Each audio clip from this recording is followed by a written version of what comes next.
আসসালামু আলাইকুম। আশা করি আপনারা সবাই ভালো আছেন, সুস্থ আছেন। আমি আজকে রান্না করব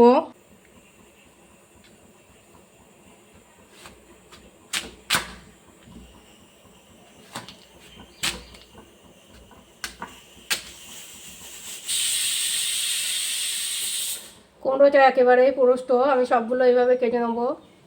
কুমড়োটা আমি কেটে ভালো করে ধুয়ে নিয়েছি। এবার এটা রান্না করে নেব। কড়াইয়ে দিয়ে দেবো সরিষার তেল, কেটে রাখা পেঁয়াজ, কাঁচা লঙ্কা, পেঁয়াজটা লাল করে ভেজে নেব। দিয়ে দেবো পাঁচফোড়ন, পেঁয়াজটা লাল করে ভেজে নেব। ভেজে নিয়েছি, কুমড়োটা দিয়ে দেবো।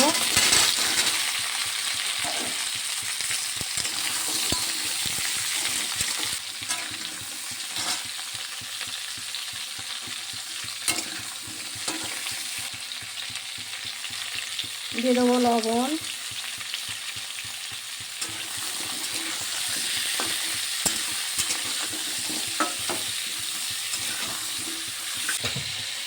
সাতলানো চিংড়ি মাছ,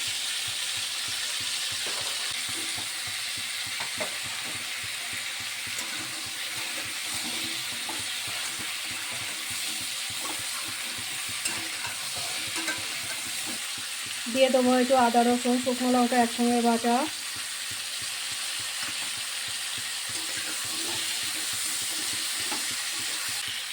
দিয়ে দেবো হলুদ, সামান্য একটু জল,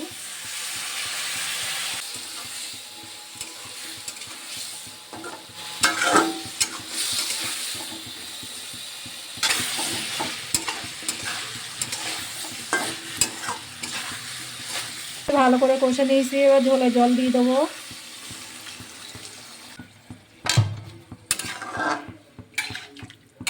জলটা একটু কমানো পর্যন্ত অপেক্ষা করব।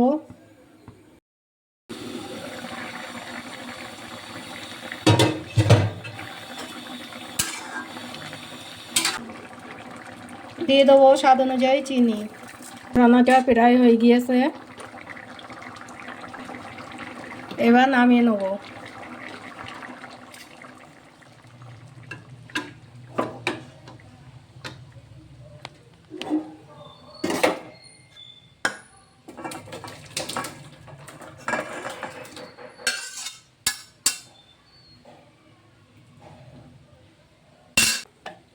আমার এই রেসিপিটা যদি আপনাদের ভালো লেগে থাকে প্লিজ একটা লাইক করবেন।